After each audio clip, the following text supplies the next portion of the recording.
오늘은 예레미야 13장 12절에서 19절까지 말씀입니다. 오늘 본문의 시작인 12절 말씀을 보면 가죽부대, 모든 가죽부대가 포도주로 찰 것이다 라고 말씀하고 있습니다. 포도주가 가득 차게 된다라는 것은 이제 그 포도주에 모든 백성들, 또 왕들, 제사장들, 선지자들이 취하게 될 것이다 라고 하는 그런 의미입니다. 그래서 12절에 보면 여호와의 말씀에 모든 가죽부대가 포도주로 차리라 하셨다 하라. 그리고 13절에 가보면요, 어떻게 됩니까? 내가 이 땅의 모든 주민과 다윗의 왕위에 앉은 왕들과 제사장들과 선지자들과 예루살렘 모든 주민으로 잔뜩 취하게 하고, 포도주가 채워지고요, 사람들이 포도주에 취한 상태가 될 것이다 라고 말씀하고 있습니다. 그래서 무엇을 의미하는 걸까요? 포도주가 채워지면 마치 기쁨의 잔치가 될 것 같은 그런 느낌이지만, 정작 13절에 가보면 왕을 비롯한 제사장과 선지자와 모든 백성들이 술에 취한 채 무분별한 상태가 될 것이다 라는 것을 말씀하고 있어요. 그렇게 되면 어떻게 될까요? 14절에 가보면 그들로 피차 충돌하여 상하게 된다. 서로 싸우기 시작하는 그런 내용이 오늘 본문에 나오고 있습니다. 오늘 본문을 보면 이스라엘 백성들이 서로 충돌하고 서로 다투고 서로 싸우면서 그렇게 무너지는 상태가 되고요. 그럼에도 불구하고 그것을 분별할 수 있는 분별력을 잃어버릴 정도로 술에 취한 그런 상태가 되어 있다라고 하는 것을 오늘 본문이 우리에게 보여주는 것이죠. 그럼 우리가 잘 생각해 보면 사람들이 이 싸움을 싸워도 지금은 싸울 때가 아니야, 이제 이런 생각이 들 때가 있어요. 이 개인적으로 보면 한번 한바탕 하고 싶은 마음이 들 때가 있지만, 어떤 대의를 보거나 어떤 공동체를 보거나 큰 그림을 본다면 그렇게 하지 못하는 거죠. 왜요? 이게 내 개인의 문제가 아니라 큰 그림을 그려볼 때는 이것이 너무나 큰 아픔이 되거나 문제가 될 수 있기 때문에 그렇게 하지 못하는 거죠. 그런데 사람이 영적으로 무분별해져 가거나 아니면 세상을 살 때에도 이 큰 그림을 못 보거나 대의가 무엇인지 잘 알지 못하면 자기 하나를 위해서 엄청난 희생을 치러야 함에도 불구하고 거기에 모든 걸 쏟아붓는 일들이 일어난다는 거죠. 그러니까 오늘 본문의 내용이 그런 의미입니다. 이들이 영적으로 무분별하여져서 왕도 제사장도 선지자도 모든 백성들도 서로 다투고 싸우는 것에 혈안이 되어 있는 거예요. 그래서 정말 이 공동체가 무너져가는 그 사건과 모습들을 전혀 분별하지 못하는 거죠. 근데 왜 이런 일이 일어나는가? 왜 이런 영적인 무분별한 상태가 나타나는가? 그 이유를 오늘 본문 15절에 보면 교만이다라고 너무나 분명하게 말씀하고 있습니다. 그래서 15절에 보면 너희는 들을지어다, 귀를 기울일지어다, 교만하지 말지어다, 여호와께서 말씀하셨습니다. 사람이 교만해지면 이 자신이 세상의 중심에 서게 되고 자신의 감정이 모든 것 위에 세워지게 됩니다. 그래서 그것이 꺾이는 순간 그것 때문에 모든 것을 걸고 싸우기 시작하죠. 그것이 어떤 큰 문제를 초래하거나 그것이 어떤 일들을 일으키는지 관심이 없어집니다. 예를 들어 가정이라고 하는 공동체가 있는데 그 가정을 세우기 위해서 사실 부모가 얼마나 많이 희생합니까? 생각해 보면 한마디 할 수 있고 이렇게 저렇게 할 수 있지만 참고 그냥 지나가는 것들은 그래야 지켜지는 영역이 있기 때문에 그렇죠.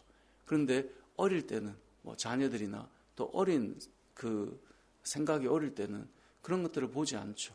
그냥 내 감정과 내 기분이 그 모든 것들보다 위에 있게 되죠. 가정만 그런 것이 아니죠. 우리가 사회를 살아갈 때에도 공동체라고 하는 것, 이 믿음의 공동체인 교회도 마찬가지고요. 결국은 이 술에 취한 것처럼 영적인 무분별한 상태가 일어나서 서로 다투게 됨으로 무너지는 일들이 일어난다라고 하는 것을 말씀하고 있음에도 그것이 해결되지 않는 이유는 15절에 나오는 이 교만이라는 것입니다. 여기는 예외가 없습니다. 왕도 제사장도 선지자도 예외가 없습니다. 만약에 교회 공동체라고 한다면 목사건 누구건 간에 상관이 없다는 거예요. 교만해지면 거기서부터 자기 때문에 싸우기 시작하는 거예요. 목사가 목사의 그 교만한 마음 때문에 싸우기 시작하는 거예요. 그렇게 되면 자기를 지키는 것 같을지는 몰라도 결국은 너무나 큰 것들이 무너져가게 된다는 것이죠. 그렇게 되는 모습들을 지금 예레미야가 보고 있기 때문에 예레미야의 마음이 어떻습니까? 그럼 17절을 같이 한번 읽어보겠습니다. 시작. 너희가 이를 듣지 아니하면 나의 심령이 너희 교만으로 말미암아 은밀한 곳에서 울 것이며 여호와의 양떼가 사로잡힘으로 말미암아 눈물을 흘려 통곡하리라. 아멘. 이것이 예레미야의 마음입니다. 교만을 통하여서 영적인 무분별함 속에서 마치 술에 취한 자들처럼 다투고 싸우며 이것이 무엇이 지금 어떻게 가고 있는 건지 분별조차 못한 채 가고 있는 그 모습, 하나님께서 말씀하고 있는 거예요. 너의 중심의 교만 때문이야. 여러분, 근데 사람이 교만해지면 너 교만해 이 말 자체도 이제 불편해지는 것 아니겠습니까? 저 역시도 그렇고 여러분들도 그렇고 우리가 교만한 상태가 되면 교만하다는 말 자체도 상당히 불쾌해지는 것이죠. 그래서 하나님께서 말씀하셔도 받아들이지 않죠. 그래서 17절에 가보면 이 예레미야가 듣지 않는 그들을 바라보며 나의 심령이 너희 교만으로 말미암아 은밀한 곳에서 울 것이며, 무슨 말이에요? 그 상태로 무너져가는 그들을 바라보며 다른 게 할 수 있는 게 없어요. 그냥 눈물이 날 뿐인 거예요. 하반절에도 뭐라고 되어 있습니까? 여호와의 양떼가 사로잡힘으로 말미암아 눈물을 흘려 통곡하리라. 그것밖에 없어요. 이게 밖에서 보면 너무나 보이는데 실제로 그들은 술에 취한 자들처럼 그것이 해결이 안 되는 거죠. 그걸 보면서 통곡하고 아파하고 눈물 흘리는 그 선지자의 심경이 지금 이 안에 담겨 있는 것입니다. 이 땅을 살아가는 믿음의 사람들, 저도 여러분도 마찬가지입니다. 그럼 어떤 사람도 이 교만으로부터 자유할 사람은 사실 없습니다. 모든 인생이 가진 그 마음에 뿌리 깊이 내리고 있는 이 교만이라고 하는 죄는 사실 우리가 다 간직하고 있어요. 우리가 눌러놓고 아닌 것처럼 하고 있지만 그것이 불쑥 올라오는 순간 그것으로 인해서 아파하고 무너지는 일은 늘 일어난단 말이죠. 누구도 자유할 수 없어요. 그런데 그러한 모습을 바라보는 이 선지자의 눈물처럼 어찌 보면 우리가 하나님께서 세우신 믿음의 교회 공동체나 또 하나님께서 허락하신 가정 공동체나 또 하나님께서 우리에게 보내신 세상에서 살아갈 수 있는 어떤 삶의 터전 속에서 이러한 일들로 인해 정말 우리가 너무나 큰 것을 잃어가고 있는 그 모습들을 보지 못하면 이 바깥에서 보는 선지자의 눈물처럼 때로는 우리도 그것이 보일 때가 있는 것인데요. 이 부분을 우리가 오늘 이 새벽에는 좀 기억하였으면 좋겠습니다. 저와 여러분이 나는 아니야가 아니라 저도 여러분도 우리는 교만을 통해서 나에게 있는 이 교만함 때문에 나라고 하는 사람 때문에 어찌 보면 이 슬픔의 눈물을 또 누군가는 보게 되는 그런 모습을 만들어갈 수 있다는 것을 기억하시고 우리가 하나님 앞에서 겸손을 회복시켜달라고 기도했으면 좋겠고요.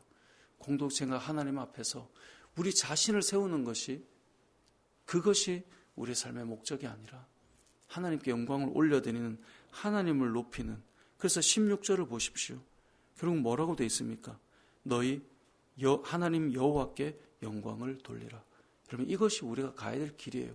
우리의 영광과 내 이름을 위해서 가는 것이 아니라 너희 하나님 여호와께 영광을 돌리라. 그래서 15절의 교만과 17절의 이 교만 사이에 너희에게 아직 그 어두움이 또 너희 그 발이 아직 어두운 산에 들어가기 전에 아직 그래도 기회가 있지 않느냐. 이때 하나님께 영광을 돌리는 너의 삶으로 회복되기를 원한다 라고 하는 이 말씀이 우리에게 주시는 말씀이 되고 오늘 하루도 하나님께 영광을 돌리며 하나님께 온전한 삶을 살아드리는 겸손한 저와 여러분의 삶이 되시길 주님의 이름으로 축복합니다. 아멘.